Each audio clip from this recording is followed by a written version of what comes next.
In tonight's Common Ground segment, well, it's a little different. Usually we have left and right or two sides of an argument. Well, this is the same, but it's two Republicans, originally on opposite sides of the speakership battle.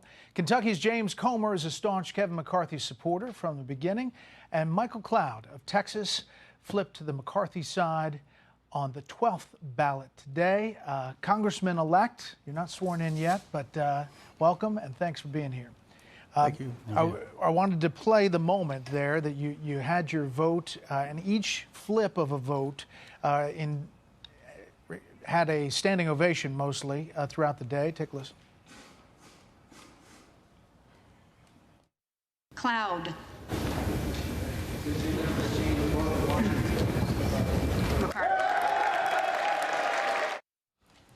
And then the cheers. What'd you say there, roughly? Something along the lines on behalf of us working to reform Washington and fix this broken place. Let's get moving on what we've done to reform this place. Yeah. So what made you switch? Well, I've said all along from the very beginning, even in months leading up to this in conference, and I think people can attest to that, I've said, to me, who's in the position of speaker is really secondary to the reforms we need to make in Washington. We all know, most of us campaigned on the fact that this place was broken and we needed to fix it.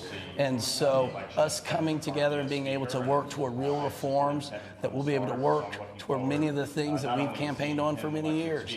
I believe we have a framework where we're going to be able to make that happen. And so excited to see us moving forward together on this. We should point out there's only one little area outside the House chamber that interviews can take place, and other networks have jobs to do as well. So that's what you hear in the background. Congressman-elect Comer, you were one of the nominators for Kevin McCarthy. We'll play a little of that. In a Republican majority under Speaker Kevin McCarthy and many of my friends embedded in these negotiations, the House Oversight Committee will return to its original mission of identifying waste, fraud, abuse, and mismanagement in the federal government and holding unelected bureaucrats accountable. All right, so as I mentioned, there were 15, including Congressman-elect Cloud, who flipped their votes from opposition to McCarthy, and there you see them all there. But there are still 6, Congressman-elect Comer, who are holdouts, and there they are on the screen. How do you all expect to get them to come along by 10 p.m. tonight to get the majority or the majority of the people who show up to vote in the House chamber? Well, I just talked to 2 in leadership, and they said negotiations are going well. They're very confident that we're going to get 2 of the 6 to, at the very least, switch to present. But regardless, we should be in the area tonight to where we finally have a Speaker of the House and we can finally get to work on doing the people's business. And speaking of the people's business, you all, when you talk policy, you see eye to eye almost directly, right? Absolutely. Absolutely. And at the beginning, you said we were kind of on the opposite sides. I never, throughout this entire process, thought of my good friend here and chairman of my committee as being on the opposite side of this thing. This was really a negotiation. Well, yeah, this was, the speakership got all the attention, but this was really a negotiation, yes, with Kevin a bit, but it was really a negotiation with the conference. Who are we going to be? How are we going to get there? What reforms can we put in place and what protections can we put in to kind of force us along where we need to go? And so it was a constructive effort on all sides, yeah. I'll say, and so it took a lot of work. But, so it's not over yet, and obviously, obviously, have you talked to the 6, Congressman-elect Cloud? What are you trying to get those 6 to come over? And number 1, number 2, what specific concession are you most happy about? Well, I'll say this first of all. I mean, the 6 that was out there,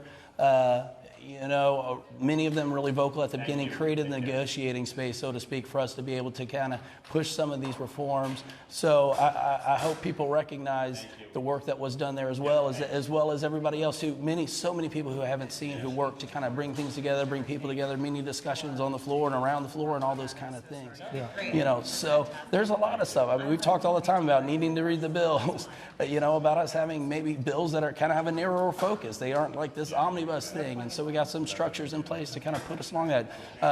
We've been running toward a fiscal cliff, and we need to start walking away from that and get us back on a fiscal path to good, sound principles. All these things we all believe in, and we have a good framework. Final touches being put on it to be able to move that forward.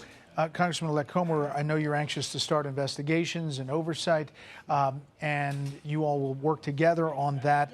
On the other side of the aisle, there was some speculation about all these concessions affecting Kevin McCarthy's ability to be Speaker or his power as Speaker.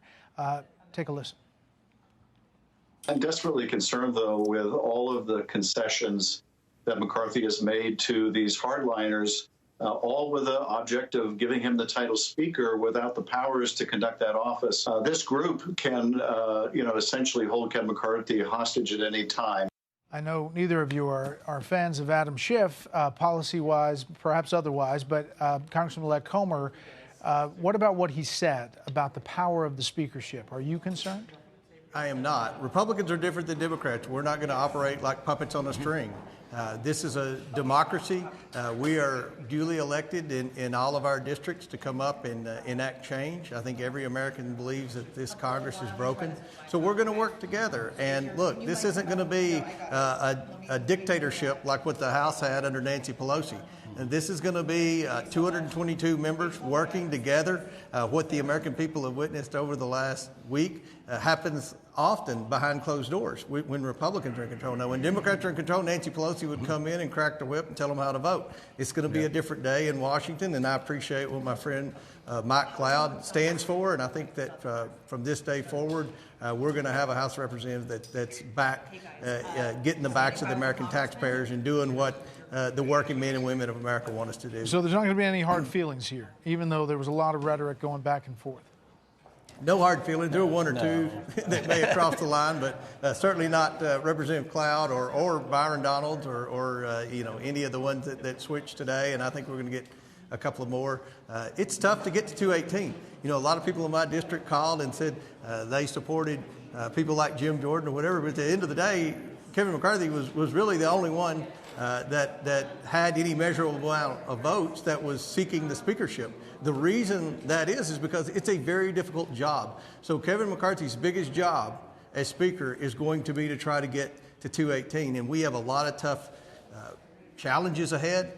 We don't want to have to work with the liberal Democrats in the House to enact our conservative legislation. And I think that what these guys have done this week, I think it's going to make us a better House of Representatives in the future. Well, we appreciate both of you coming on Common Ground, and we'll see what happens tonight, 10 p.m. Eastern. We'll cover it. Thank you both. Thank you. Thank you. You can see all of the Common Ground segments on my podcast. Find them under the Bret Baier Podcast, foxnewspodcast.com, Spotify, or wherever you download podcasts.